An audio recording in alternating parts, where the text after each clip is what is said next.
योग सिद्धांत भाग 2 साधन योग ईश्वर प्रणिधान।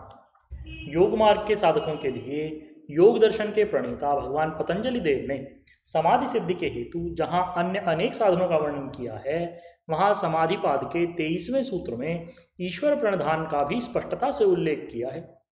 20वें सूत्र में जहाँ श्रद्धा, वीर, स्मृति आदि का आलंबन समाधि के हेतु बताते हुए इनका परिपालन आवश्यक बताया है, वहाँ 23वें सूत्र में ईश्वर प्रणिधानाद्वा कहकर उन्होंने साधक को निर्देश किया है कि ईश्वर जो सर्वसमर्थ हैं और जिन्हें श्रुतियों ने पुरुष विशेष कहकर के पुकारा है तथा जो क्लेश, कर्म, विपाक और आशय इन चारों से परे हैं, उनकी शरण में जाना भी फलदायक है। सूत्र का अभिमत यही है कि ईश्वर की भक्ति से अथवा सर्वथा भावेन उसकी शरण में जाने से भी समाधि सिद्ध होती है। योग दर्शन के इसी 23वें सूत्र ईश्वर प्रणिधानाद्वा की व्याख्या करते हुए प्रातस्मरणीय भगवान व्यासदेव जी कहते हैं, प्रणिधानात् भक्ति विशेषाद आवर्जित ईश्वर तम अनुग्रहणात् अभिध्यान मात्रेण तद अभिध्यानादपि योगिन आसन्नतमः समाधि लाभ। अर्थात भक्ति विशेष से जाना गया ईश्वर उस ध्यान करने वाले योगी पर अनुग्रह करता है और उसे समाधि लाभ होता है। भक्ति विशेष का अर्थ यहाँ निरंतर प्रभु का चिंतन लिया गया है।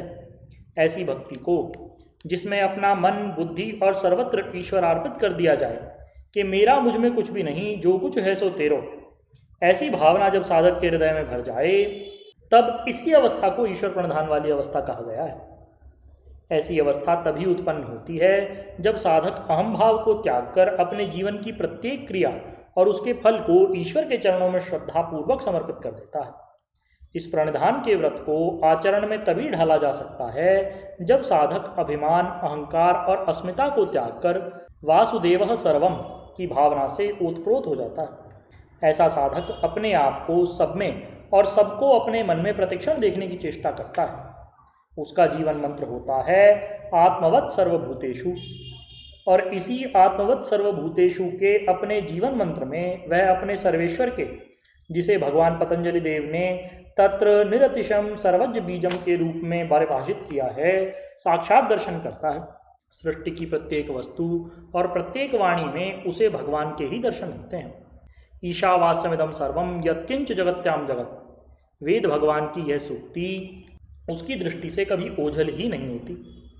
इसी दृष्टि से वह भगवान के विश्व स्वरूप का दर्शन करने में सर्वत्र सर्वकाल में सक्षम होता है, और ऐसी दृष्टि अपना लेने पर ही उसकी हृदय तंत्री से हर समय यह झनकार निकलने लगती है कि हर शय में तू है, हर गुल में तू है, जिधर देखता हूँ उधर तू ही तू है। हिंदी के एक भक्त कवि ने ऐसी ही अवस्था के लिए कहा है, जित देखूं तित श्याममयी है।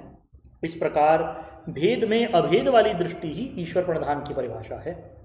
यही दृष्टि साधक को विवश करती है कि शरीर, इंद्रिय, मन, प्राण आदि सब कर्मों, उनसे होने वाले सारे कर्मों और उनके फलों को, अर्थात अपनी सारी बाह्य और आभ्यंतर जीवन क्रियाओं को उस ईश्वर के समर्पण कर दे जो सर्वज्ञता का बीज और निरतिशय है। योग योगेश्वर भगवान श्री कृष्णचंद्र ने श्रीमद् भगवद गीता के 6ठे अध्याय में आत्मसमर्पण की व्याख्या में यही तो कहा, यत् करोषि यदश्नासि यज्जुहोषि ददासि यत् तपस्यसि कौन्तेय तत्कुरुष्व मदर्पणम्। अर्थात तू जो कुछ करता है, जो कुछ खाता है, जो कुछ हवन करता है और जो दान देता है, जो तप करता है, वह सब कुछ तू मुझ ईश्वर के ही अर्पण कर दे, क्योंकि ऐसा करने से शुभ और अशुभ कर्मों के बंधन से तू मुक्त हो जाएगा और मुझको ही प्राप्त होगा।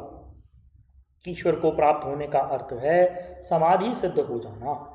इसलिए भगवान पतंजलि देव ने अन्य अनेक उपायों का समाधि सिद्धि के लिए अवलंबन लेने का जहाँ जिक्र किया है, वहीं इसी उद्देश्य की पूर्ति के लिए ईश्वर प्रणिधानाद्वा सूत्र की रचना भी कर दी। अतः योग मार्ग के साधकों को जो शीघ्र समाधि लाभ लेना चाहते हैं, ईश्वर को सर्वशक्तिमान और सर्वव्यापी मानकर उनकी आराधना करते हुए अपना आत्मसमर्पण सर्वथा सर्वविद उनको ही कर देने का दृढ़ संकल्प लेना चाहिए। इतिहास में ऐसे एक नहीं अनेकों उदाहरण मिलते हैं जिन्होंने शुद्ध हृदय से अपने को भगवान को अर्पित किया और उन्होंने भगवान का साक्षात्कार इसी जीवन में कर लिया। इसीलिए श्रीमद् भगवद गीता में कहा गया है, मन मना भव मद भक्तो मद्याजी माम नमस्कुरु मामे वैश्यसि युक्त्वा एवं आत्मानं मत्परायण। अर्थात मुझ में मन लगा, मेरा भक्त बन, मेरे निमित्त भजन कर, मुझे नमस्कार कर। इस तरह मुझ में परायण होकर मेरे साथ आत्मा का योग करने से तू मुझको ही प्राप्त कर लेगा, अर्थात मुक्त हो जाएगा।